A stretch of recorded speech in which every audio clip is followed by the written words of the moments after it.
Génesis capítulo 6, versículo 1. Aconteció cuando comenzaron las personas a aumentarse sobre la faz de la tierra, e hijas les nacieron a ellos. Sucedió que vieron los hijos de los poderosos a las hijas de las personas que eran hermosas. Entonces tomaron para sí mujeres de todo lo que ellos elegían. Entonces dijo el Eterno: ¿no estará contendiendo mi espíritu con la persona para siempre, debido a que ella es de carne? Por eso serán sus días 120 años. Los gigantes estaban en la tierra en los días aquellos, y también después que se llegaron estos hijos de los poderosos a las hijas de las personas y dieron a luz para ellos. Ellos son los poderosos, que desde siempre eran hombres de renombre. Vio el Eterno que era mucha la maldad de la persona en la tierra, y todo el instinto de los pensamientos de su corazón solo es maligno todo el día. Y dice entre comillas, se arrepintió el Eterno de haber hecho a la persona en la tierra y se afligió en su corazón. Entonces dijo el Eterno: borraré a la persona que he creado de sobre la faz de la tierra, desde la persona hasta la bestia, hasta el reptil y hasta el ave del cielo, porque me he arrepentido de haberlos hecho. Pero Noaj encontró gracias a los ojos del Eterno. Encontró gracia a los ojos del Eterno. Y aquí está esto escrito, Parashat Noaj. Y bien, quiero irte como habíamos quedado la vez pasada, como que tratar de ir leyendo todo lo que se pueda de las notas de esta edición, ¿no? Entonces aquí está directamente Parashat, que significa literalmente sección o porción. Volvamos a recordar esto: en la tradición judía, la Torá, los 5 libros de Moisés, está dividido en 54 secciones semanales llamadas Parashot. Cada una se lee públicamente en la sinagoga durante el año, de modo que se recorre toda la Torá en un ciclo anual. Y bueno, aquí es donde dice Parashat Noaj, el decreto del diluvio. Esta es la descendencia de Noaj. Noaj era un hombre justo, íntegro en sus generaciones, y dice entre paréntesis, con temor de, pero diría así, con Dios se condujo Noaj.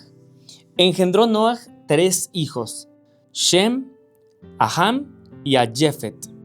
Se corrompió la tierra delante de Dios y se llenó la tierra de despojo. Vio Dios a la tierra y he aquí que estaba corrupta, porque había corrompido todo ser de carne su camino sobre la tierra.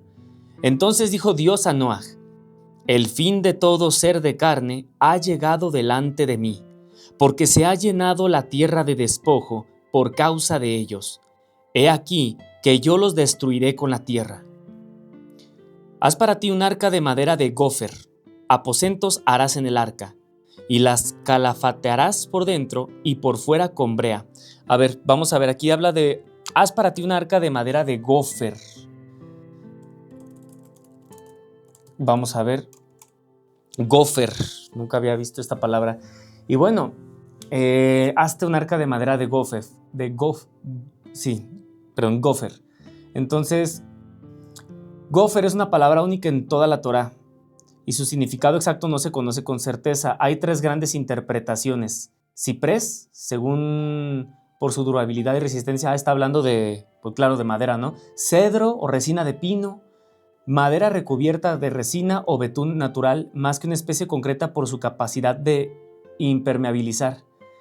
Entonces, bueno, el simbolismo del arca, claro que representa protección y contención en medio del juicio, que es el diluvio. Y bueno, gofer, tipo de madera resinosa, posiblemente ciprés o pino. Es todo lo que veo ahorita. Bueno, haz para ti un arca de madera de gofer, aposentos harás en el arca y la calafatearás por dentro y por fuera con brea. Calafatearás. Esa nunca había escuchado esa palabra tampoco. Entonces la palabra calafatearás viene del hebreo bejafarta, del verbo kafar, que literalmente significa cubrir, revestir, sellar. Y está el versículo completo en Bereshit, o sea, el Génesis 6:14, es ahí donde estamos. Hazte un arca de madera de gofer, harás compartimentos en el arca y la calafatearás por dentro y por fuera con con brea, y en otra traducción dice, donde yo lo estoy checando, es con betún. Entonces, calafatear era cubrir con resina o betún las juntas de madera para hacerlo impermeable. Bien, y la calafatearás por dentro y por fuera con brea, y de esta forma la harás: 300 codos el largo del arca, de 50 codos su anchura, y de 30 codos su altura. Una iluminación harás al arca. En un codo la terminarás por arriba, y la puerta del arca en su costado colocarás. Piso bajo, segundo y tercero le harás. Pues yo, he aquí que traigo el diluvio de agua sobre la tierra, para destruir toda carne que haya en ella espíritu de vida debajo del cielo. Todo lo que hay en la tierra perecerá.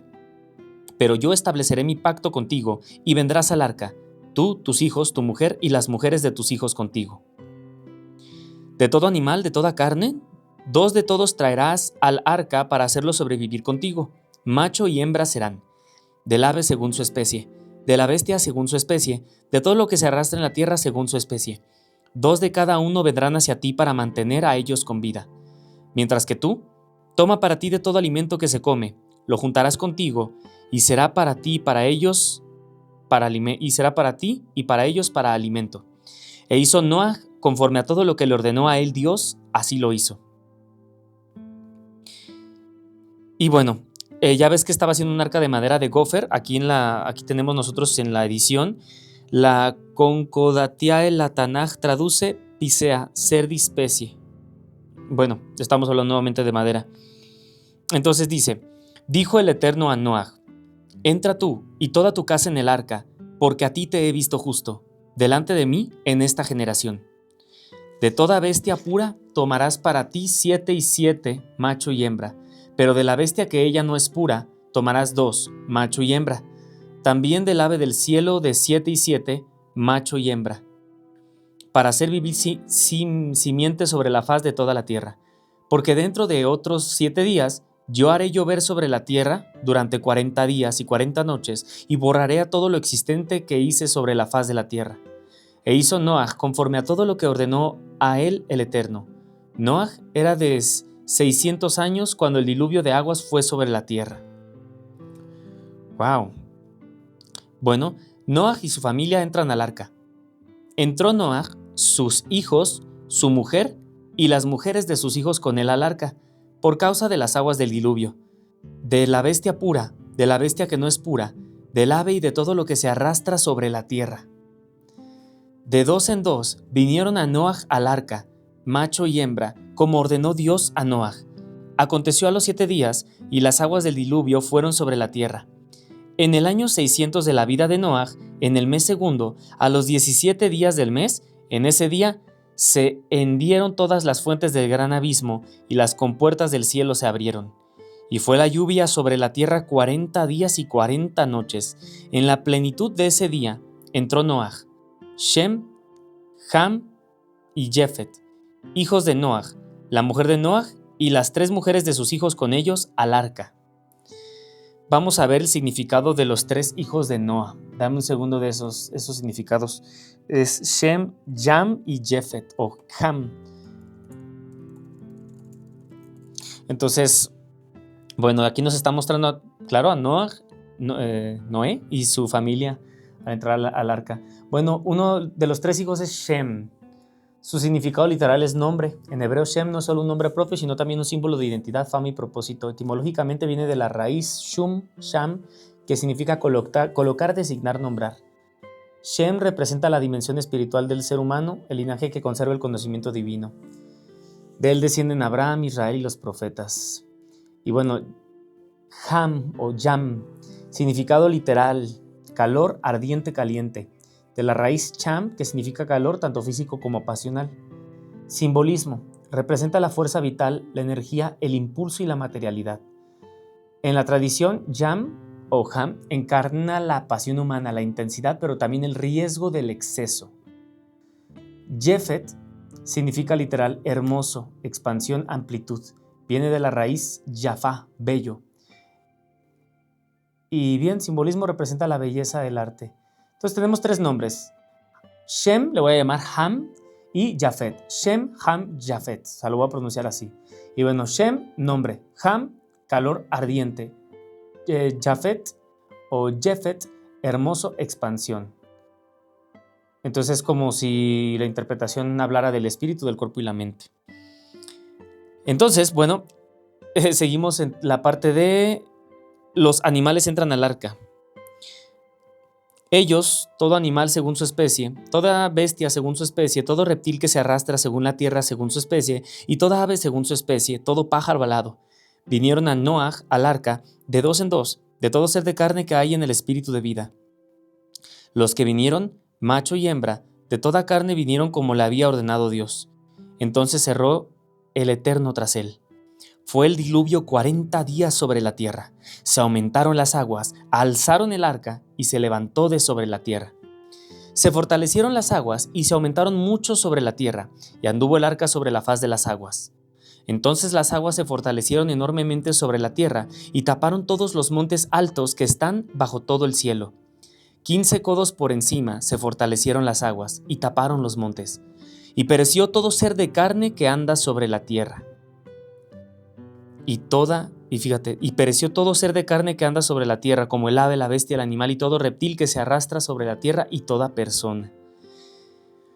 Mira, antes de seguir, aquí hay como unas notas en esta edición.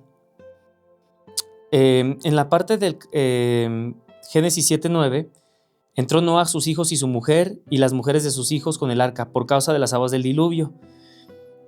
De dos en dos vinieron a Noaj al arca.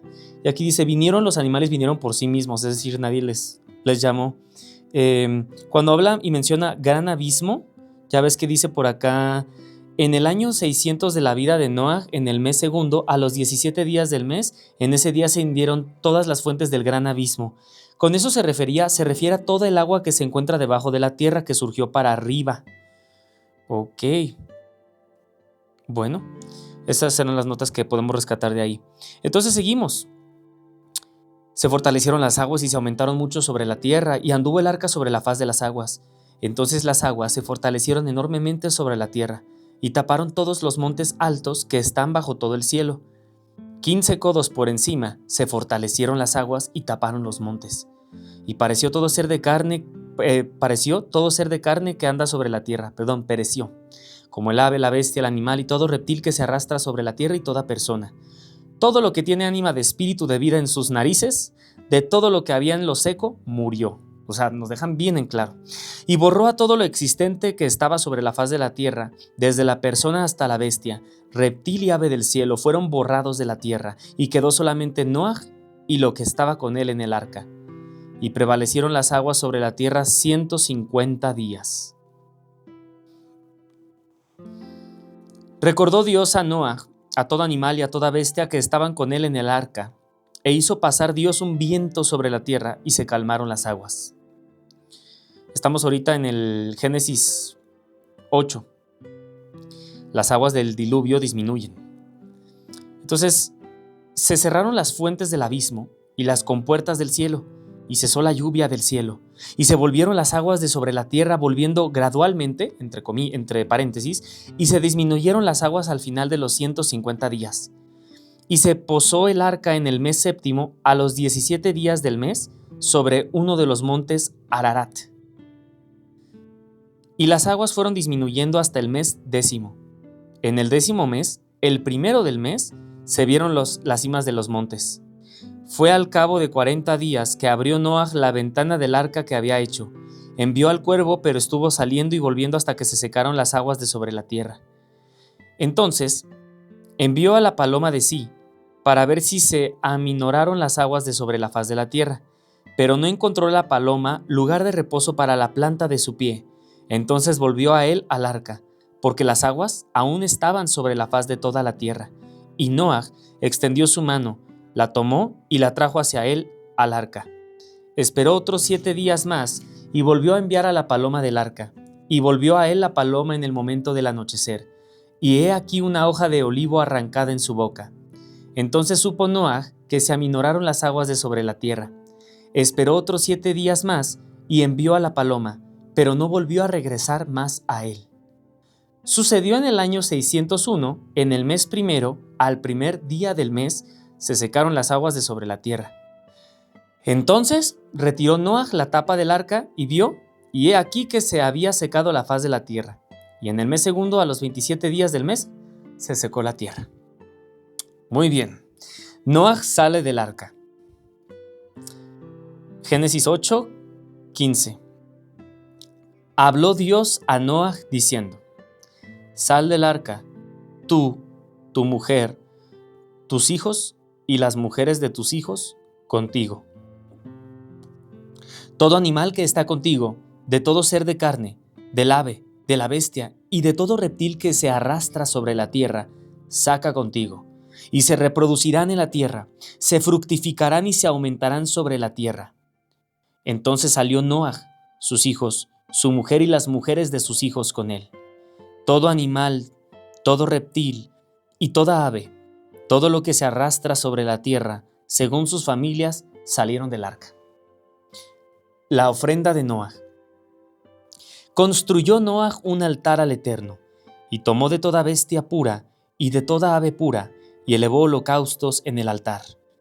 Aceptó el Eterno la ofrenda de el olor grato, y dijo el Eterno en su voluntad: no volveré a maldecir más a la tierra por causa de la persona, ya que el instinto del corazón de la persona es malo desde su juventud, ni volveré a exterminar a todo ser viviente como lo he hecho. Mientras, entre paréntesis, existan todos los días de la tierra, la siembra y la siega, el frío y el calor, verano e invierno, día y noche, no habrán de cesar. Las ordenanzas de Noah.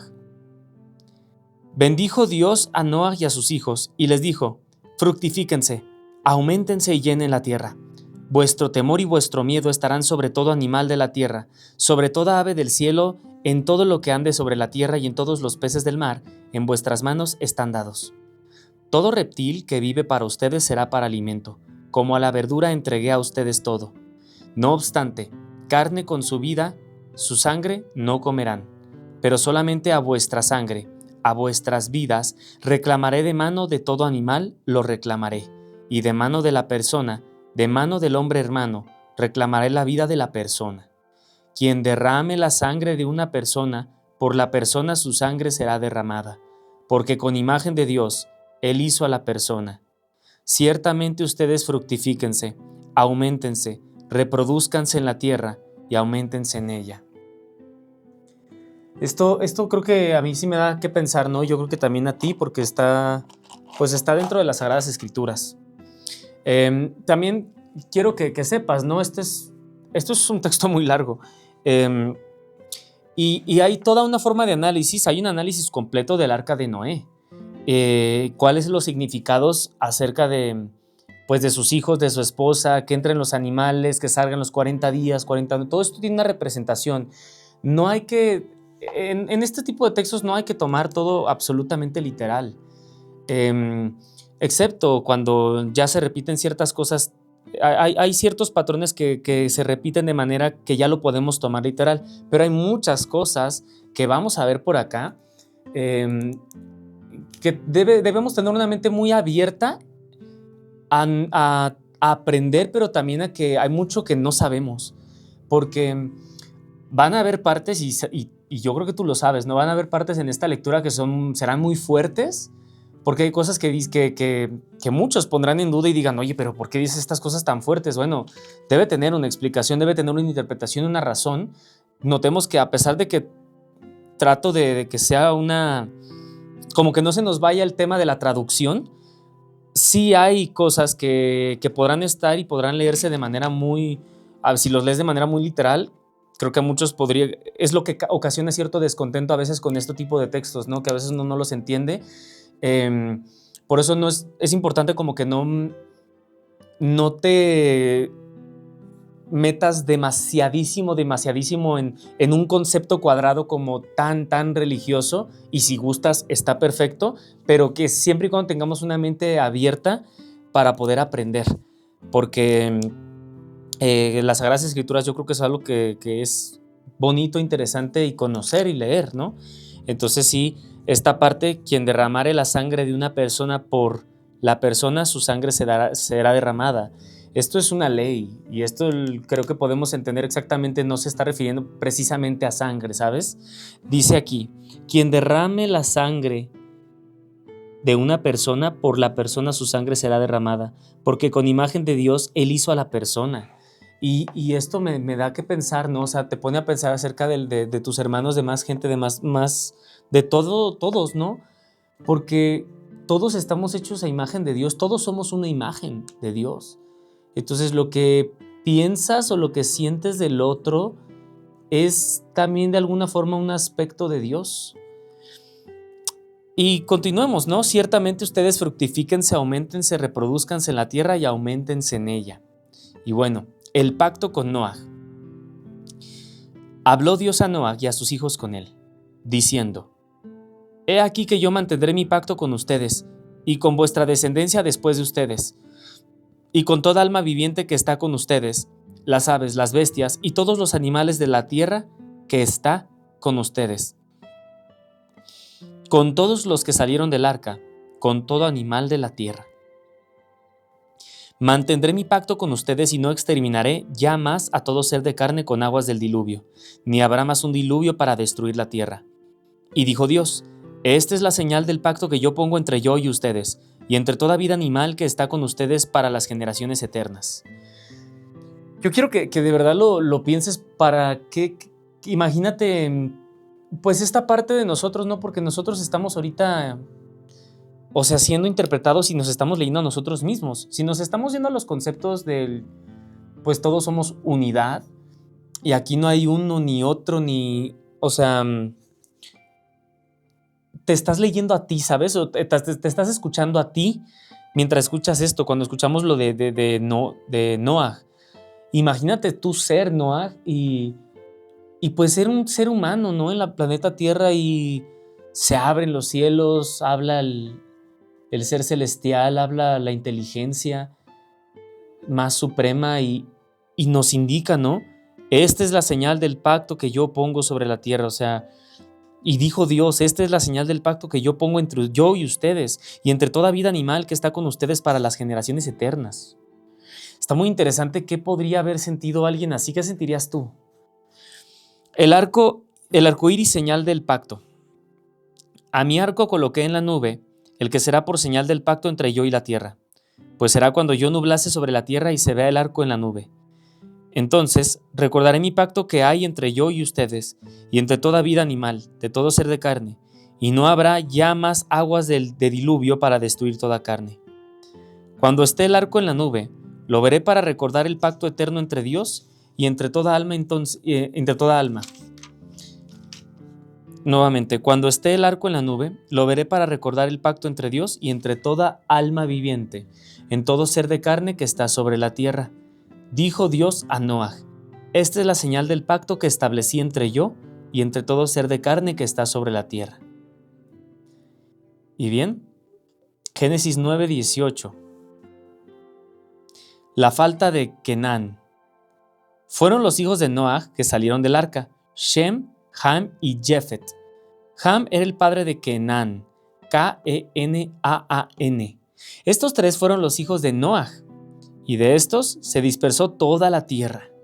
Comenzó Noaj a ser un hombre labrador de la tierra, y plantó una viña, bebió del vino, se embriagó y quedó desnudo dentro de su tienda. Entonces vio Ham, padre de Kenán, la desnudez de su padre, y contó a sus dos hermanos que estaban afuera, y tomaron Shem y Jefet el manto, y lo pusieron sobre los hombros de ambos. Fueron caminando hacia atrás y taparon la desnudez de su padre, pues sus rostros volvieron hacia atrás, y así la desnudez de su padre no vieron. Se despertó Noaj de su vino, y supo lo que le había hecho su hijo menor. A ver, vamos a ver en esta parte, porque es como de, bueno, los tres hijos vieron, al final vieron a su padre desnudo y lo cubrieron. Entonces, estamos en Génesis 9:16. Génesis 9:18. Entonces, vamos a ver, dice aquí: después del diluvio, Noa planta una viña, bebe vino, se embriaga, y luego Ham, padre de Kenán, ve la desnudez de su padre, le cuenta a sus hermanos, y ya van los tres, lo cubren sin mirar. Entonces, aquí nos está hablando de Kenán, significa bajado, humillado, sometido. Entonces, aquí habla de la falta de Kenán. La maldición de Kenán o la falta de Kenán no es un castigo arbitrario, sino una manifestación del principio de causa y efecto. El hijo, Kenán, el que desciende, hereda la condición espiritual del acto de su padre. Ok. Bien. Vamos a seguir la lectura. Simplemente quería ver si algo se nos escapaba. Parece que todo queda muy claro. Esto que acaba de ocurrir, se embriaga Noé. Ham, Shem y Jefet, el manto le pusieron sobre los hombros de ambos, fueron caminando hacia atrás y taparon la desnudez de su padre, pues sus rostros hacia atrás y así la desnudez de su padre no vieron. Se despertó Noaj de su vino y supo lo que le había hecho su hijo menor.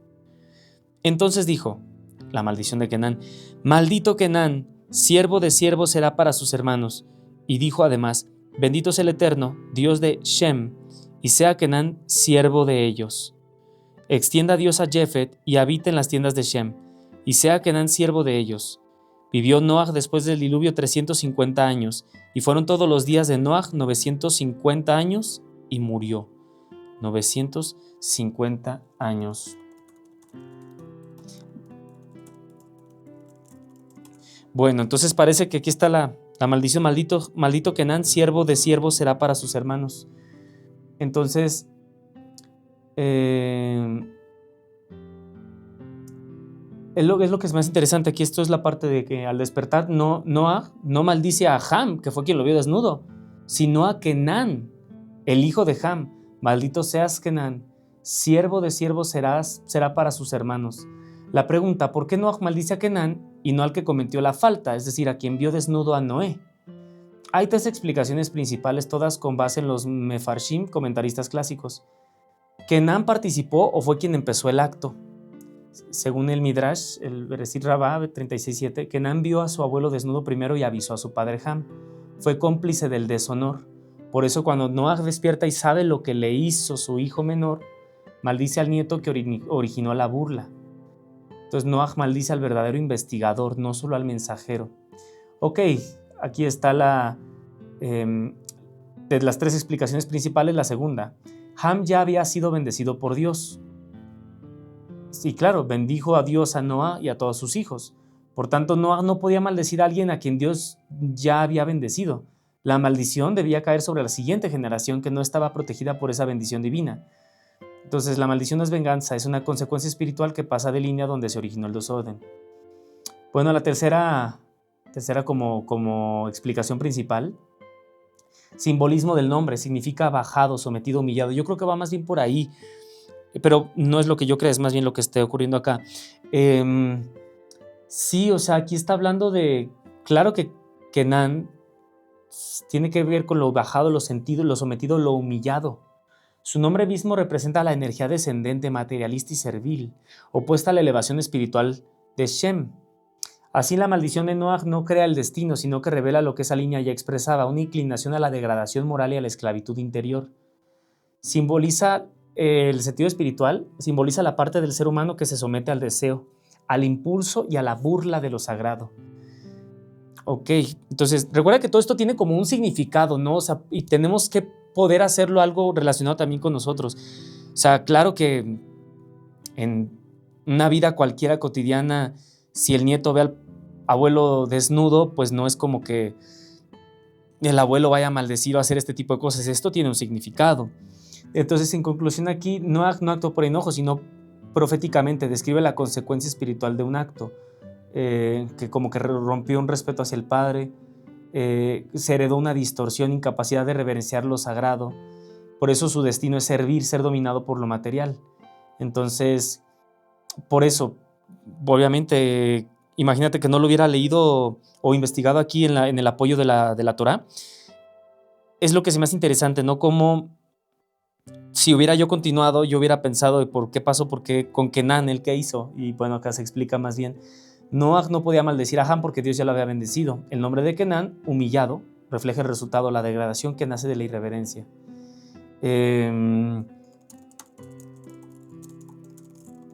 O sea, lo que yo quiero saber aquí más bien es el tema de la parte de la desnudez, ¿no? O sea, la frase hebrea es Vayar Ham Avid Kenan et Ervat Aviv. Y Ham, padre de Kenán, vio la desnudez de su padre y se lo contó a sus dos hermanos afuera. Ver la desnudez no significa simplemente mirar a alguien sin ropa. En hebreo bíblico, la expresión ver la desnudez de alguien, ver su ervá, es una forma idiomática para referirse a un acto sexual o una falta grave de pudor. En la Torá esta frase se repite en Levítico 18 muchas veces. No descubrirás la desnudez de tu padre ni la de tu madre. Y no significa no tener relaciones sexuales con esa persona. Y significa no tener relaciones sexuales con esas personas. Así que según el contexto, ver la desnudez de su padre puede implicar un acto de burla e irrespeto, es decir, mirar y divulgar con desprecio, o incluso un acto de castración simbólica según interpretaciones midráshicas. Bueno, seguiremos hasta aquí nada más, hasta aquí. Noah representa, en una lectura simbólica, Noah representa el aspecto justo y espiritual del hombre. Su desnudez simboliza como una vulnerabilidad y caída temporal. Ham, el hijo, representa el impulso instintivo que no respeta lo sagrado, que se burla del error en lugar de protegerlo. Shem y Jefet representan los niveles del alma que cubren, honran y preservan la dignidad. Así, ver la desnudez del padre es exponer lo sagrado al ridículo, es no reconocer el valor del alma aun cuando cae. Órale, qué interesante. Entonces, ver la desnudez de su padre puede ver como o un acto sexual o una castración simbólica según Rashi, una mirada irreverente y burlona hacia algo justo. El pecado fue la pérdida de reverencia ante lo divino reflejado en el Padre. Muy bien. Seguimos entonces en Génesis capítulo 10, la descendencia de Jefet. Terminamos y fueron todos los días de Noah 950 años y murió. Estas son las generaciones de los hijos de Noah, Shem, Ham y Jefet, a quienes les nacieron hijos después del diluvio. Los hijos de Jefet, Gomer, Magog, Madai, Yaván, Tubal, Meshech y Tirás. Los hijos de Gomer, los hijos de, acuérdate, uno de los hijos de Noah es Jefet. Y Jefet tuvo 1, 2, 3, 4, 5, 6, 7 hijos. O sea, nietos de Noah. Entonces los hijos de Gomer, el primer hijo de Jefet, hijo de Noé, Ashkenaz, Rifat y Togarmá, 3 hijos. Y los hijos de Yaván. Entonces, ¿quién es Yaván? Uno de los hijos de Jefet, hijo de Noah. Los hijos de Yaván, Elisha, Tarshish, Kittim y Dodanim. De estos se separaron, poblando las islas de naciones en sus tierras, cada cual según su lengua, conforme a sus familias en sus naciones. Entonces aquí lo primero que habla es de los hijos de uno de los hijos de Noah, que es Jefet. Vuelvo a leerlo. Los hijos de Jefet, Gomer, Magog, Madai, Yaván, Tubal, Meshech y Tirás. Los hijos de Gomer, el primer hijo de Jefet, Ashkenaz, Rifat y Togarmá. Y los hijos de Yaván, otro hijo de Jefet, hijo de Noah, Elisha, Tarshish, Kittim y Dodanim. Poblaron la tierra y conforme a sus familias en sus naciones. Ahora los hijos de Ham. Los hijos de Ham eran Cush, Mitzraim, Put y Kenán. Los hijos de Cush, Seba, Javilá, Sapta, Ramá y Saptejá. Y los hijos de Ramá, Sheba y Dedán. Cush engendró a Nimrod.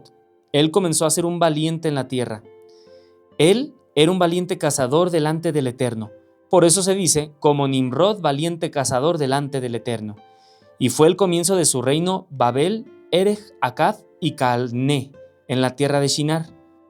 De aquella tierra salió Ashur y construyó Nínive, Rehobot, Ir y Calag. Y a Resen entre Nínive y Calag. Aquella es la ciudad grande. Mitzraim engendró a los Ludim, Anamim, Lehabim, Naftujim, Patrusim, Casluhim, de los cuales salieron los Pelishtim, y a los Kaftorim. Kenán engendró a Tzidón, y bueno, así esto va a ir así todo el rato, así que no me voy a detener, ¿sale? Entonces, sigamos, está súper interesante. Solo disfruta de esta lectura. Kenán engendró a Tzidón, su primogénito, y a Jet, y al Yebusí, Emorí, Guirgashi, Jivit, Arki, Sini, Arvadí, Semarí y Hamatí, y después se dispersaron las familias del Kenaní. Y fue el límite del Kenaní de Tisidón, prolongándose hacia Gerar hasta Asá, yendo hacia Sedom, Amorá, Admá, Seboim hasta Lasha. Estos son los hijos de Ham, por sus familias, por sus lenguas, en sus tierras, por sus naciones. Ok, nos fuimos con la descendencia de Jefet, ahora estamos en la descendencia de Ham. En la descendencia de Ham, padre de Kenán, al quien maldijeron hace unos minutos. Ahora, la descendencia de Shem, nos estamos pasando con primera descendencia, segunda y tercera. Descendencia de Shem. A Shem le nacieron también hijos, siendo él ancestro de todos los hijos de Eber y hermano de Jefet, el mayor. Los hijos de Shem, Elam, Ashur, Arpachshad, Lud y Aram. Los hijos de Aram, Uz, Hul, Geter y Mash.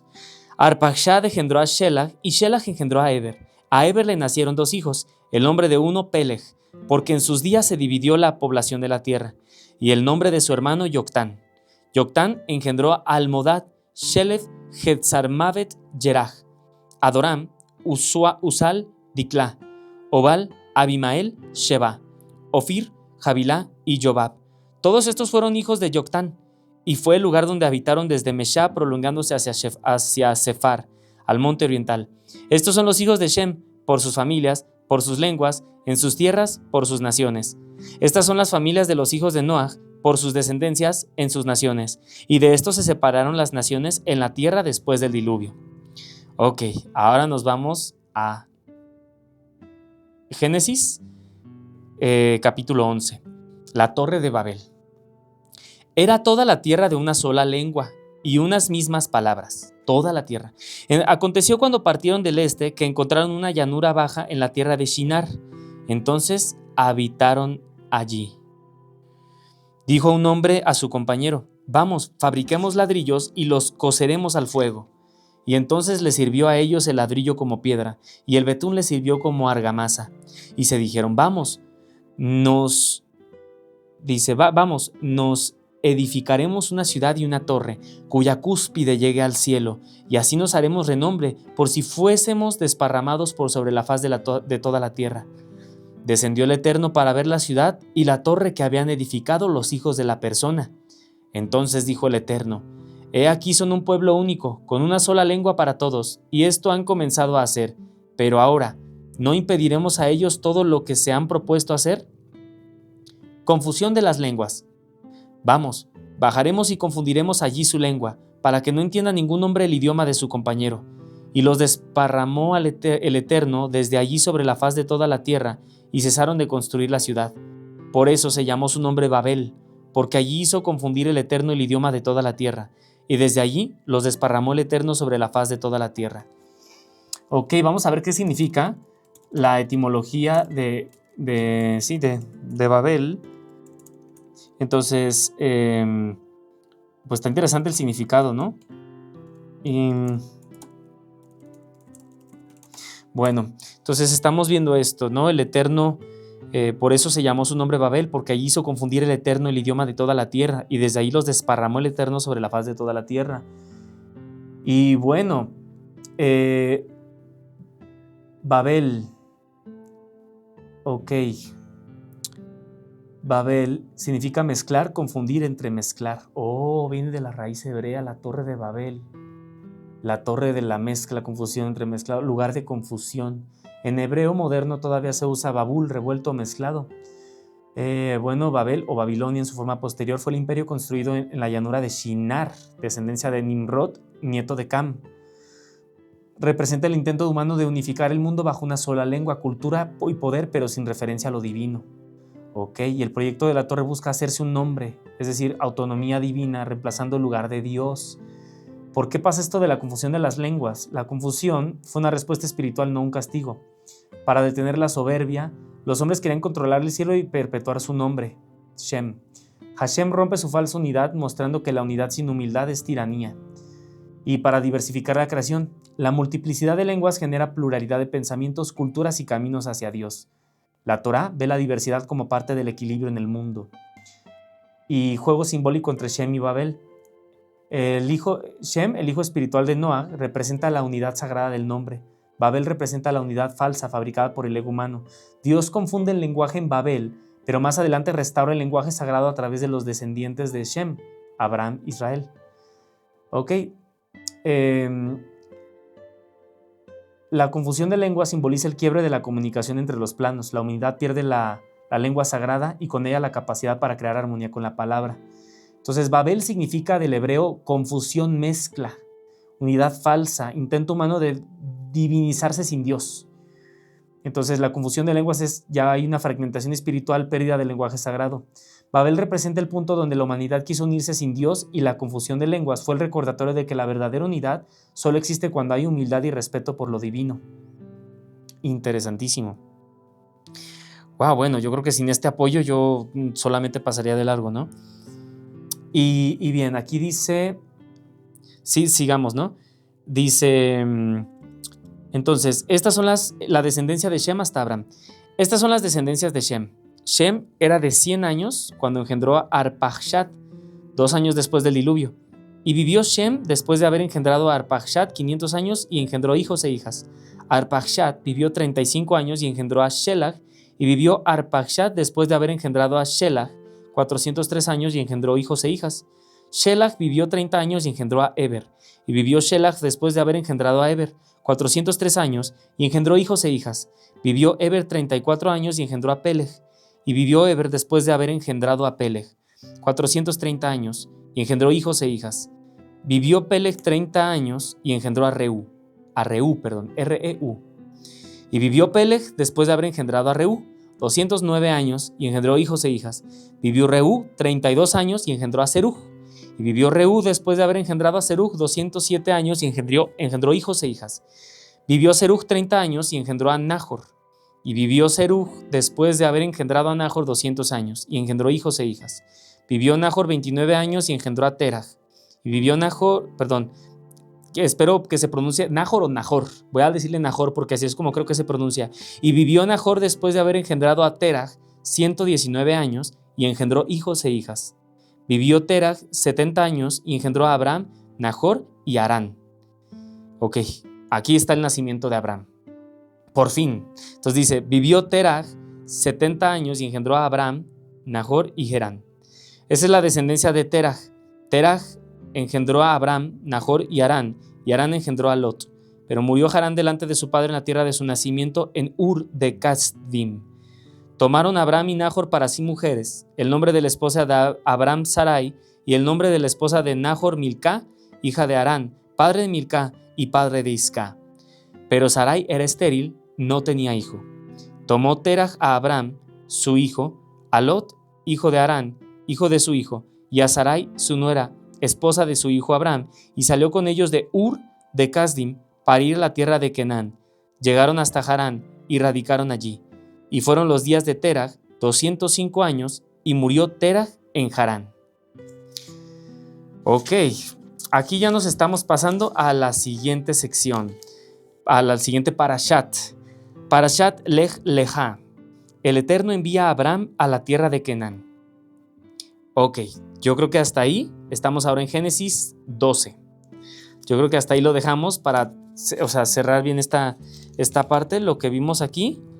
Estamos todavía pues en el Pentateuco, estamos en el Parashat Noach y fue lo que leímos del Génesis 9 al Génesis 12. Muy bien, está bien interesante.